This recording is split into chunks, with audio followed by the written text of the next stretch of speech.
en una vida de pecado. Es decir, una persona que es miembro de la iglesia, y que persiste en una vida de pecado a través de unos procesos que ya vamos a ver a continuación.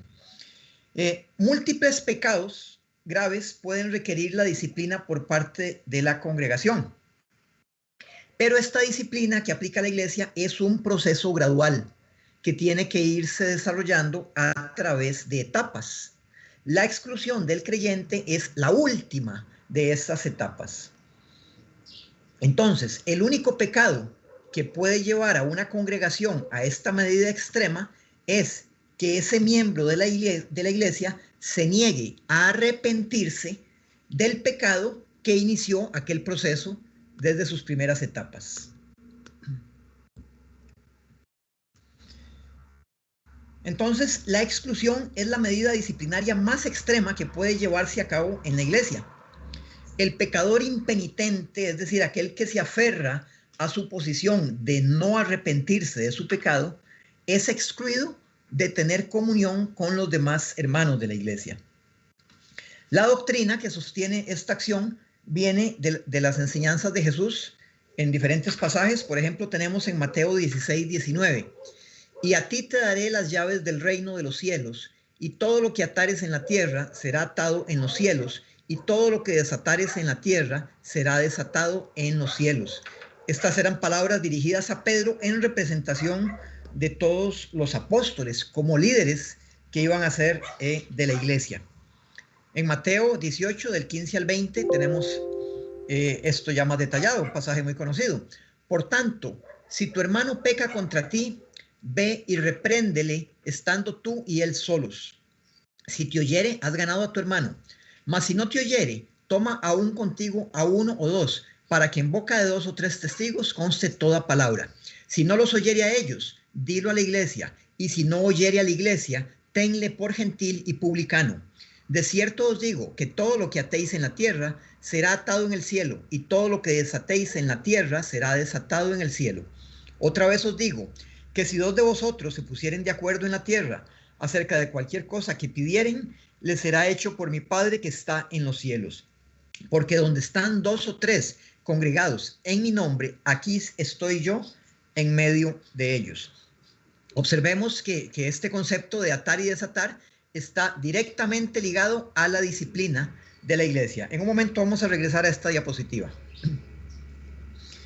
En Juan 20:23 tenemos nuevamente palabras de Jesucristo: a quienes remitiereis los pecados les son remitidos, y a quienes se los retuviereis les son retenidos. En primera de Timoteo 5, 19 al 21, escribe Pablo a Timoteo: contra un anciano no admitas acusación, sino con 2 o 3 testigos. A los que persisten en pecar, repréndelos delante de todos, para que los demás también teman. Te encarezco delante de Dios y del Señor Jesucristo y de sus ángeles escogidos, que guardes estas cosas sin prejuicios, no haciendo nada con parcialidad. Entonces, esta responsabilidad de disciplinar cayó sobre la iglesia. El Señor la puso en manos de la iglesia. En el pasaje que vimos anteriormente, en Mateo 18, se enumeran los 3 pasos que son previos a la exclusión del miembro de la congregación.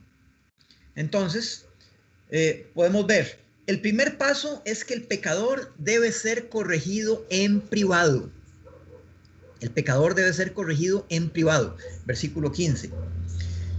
Paso número 2. Si eso fracasa, el pecador debe ser corregido delante de testigos. Versículo 16. Con esto se asegura de que quien haya hecho la acusación no haya estado equivocado inicialmente, y así se evitan acusaciones difamatorias. Y finalmente, el paso 3. El pecador debe ser traído delante de toda la congregación de creyentes. Es aquí entonces que si este tercer paso no funciona tampoco, la iglesia debe dejar de tener comunión con el ofensor. Así como en el contexto de los evangelios, los extranjeros, es decir, los gentiles y los publicanos que todavía no se habían convertido, estaban considerados fuera del reino de Dios, así también la persona impenitente ahora debe ser considerada de la misma clase. Debido a su propia soberbia, ha perdido el derecho a la membresía de la iglesia. La falta de disciplina es una maldición para cualquier iglesia.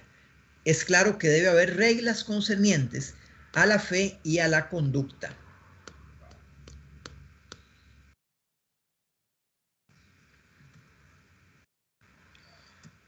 La exclusión de un miembro de la iglesia nunca debe ser hecha como una venganza. No, los pastores o los líderes no pueden hacer la exclusión de la iglesia como una forma de desquitarse de alguien. Todo el proceso que termina con la exclusión y esta misma exclusión o excomunión incluida es una forma de disciplina cuyo propósito es que la persona impenitente regrese de nuevo al redil, a la congregación de las ovejas. Esto estamos hablando que esto se aplica para miembros de la iglesia, para creyentes. Se llega a ese extremo, la persona culpable, en palabras de Pablo, será librada en manos del diablo, de acuerdo a este ejemplo que pone en 1 de Timoteo 1, 19 y 20, manteniendo la fe y buena conciencia, desechando la cual naufragaron en cuanto a la fe algunos, de los cuales son Himeneo y Alejandro, a quienes entregué a Satanás para que aprendan a no blasfemar. Y también tenemos referencias a esto en 1 de Corintios 5. Lean todo el capítulo 5 de 1 de Corintios en su casa para que amplíen sobre esto. Entonces, la intención, una vez más, no es castigar, sino buscar que esta persona tome conciencia de su pecado. Juan Calvino, uno de los padres de la Reforma, sostenía que la disciplina de la iglesia era la mejor ayuda para la sana doctrina, el orden y la unidad en la iglesia. La Confesión de Westminster, uno de los documentos más importantes en los tiempos de la Reforma, enumera 5 propósitos para la exclusión de un miembro de la iglesia. Dice así: las censuras de la iglesia son necesarias para reclamar y ganar los hermanos que han ofendido, para evitar que otros cometan ofensas similares, para purgar la levadura que podría infectar toda la masa, para reivindicar el honor de Cristo y la santa profesión del Evangelio, y para evitar la ira de Dios, que con justicia podría caer sobre la iglesia, si ésta permitiera que su pacto y los sellos del pacto fuesen profanados por los ofensores notorios y obstinados. Esta lista posiblemente podría resumirse en 2 razones fundamentales: la preocupación por el alma del pecador y la preocupación por la salud de la iglesia.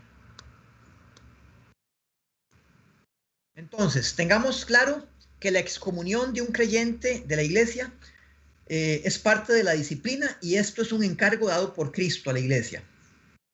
Y es además un asunto que requiere gran prudencia. La iglesia puede cometer 2 errores fundamentales al intentar aplicar esta disciplina.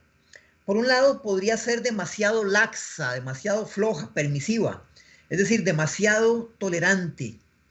En este caso, se cae en el error de no disciplinar adecuadamente a los que hacen de la fe un motivo de escándalo, que pueden dejar incluso en ridículo el nombre de Cristo y de su iglesia. El otro error sería una iglesia demasiado severa que le falte la misericordia que Dios ordena. Como el mismo Jesús nos lo advierte en Mateo 7, del 1 al 5.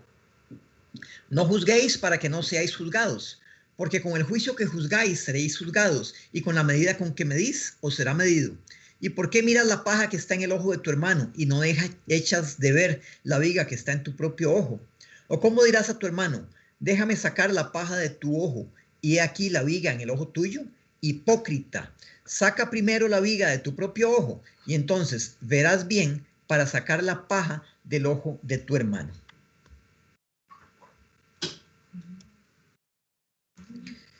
La excomunión de un hermano de la iglesia no se debería invocar, es decir, la disciplina en general de la iglesia no se debería invocar cuando se trata de temas triviales o menores.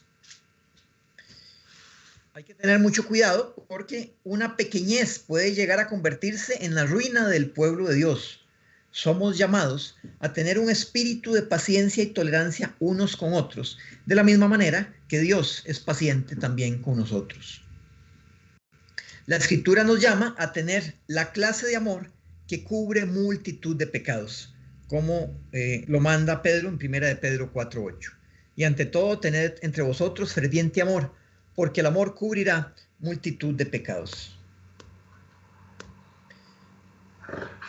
Muy bien, llevémonos algunos puntos para resumir el contenido de esta lección de la exclusión o excomunión de la iglesia. En primer lugar, recordemos que la exclusión de la iglesia es el paso final en el proceso de la disciplina de la iglesia. En segundo lugar, que la impenitencia, es decir, una vida de pecado testaruda, cabezona o obstinada, es el único pecado cuyo resultado final puede ser la exclusión de la iglesia a través de la serie de pasos que mencionamos. En tercer lugar, recordemos que Cristo mismo instituyó el proceso de disciplina de la iglesia. En cuarto lugar, el propósito de la iglesia es la restauración del ofensor y la protección de la iglesia. En quinto lugar, recordemos evitar los dos extremos. La disciplina de la iglesia no debe ser ni demasiado floja ni demasiado severa. Teniendo presente, por último, que los cristianos estamos llamados a ejercer un amor que sea paciente y tolerante con los demás hermanos. Aquí completamos esta lección. Voy a dejar de compartir pantalla.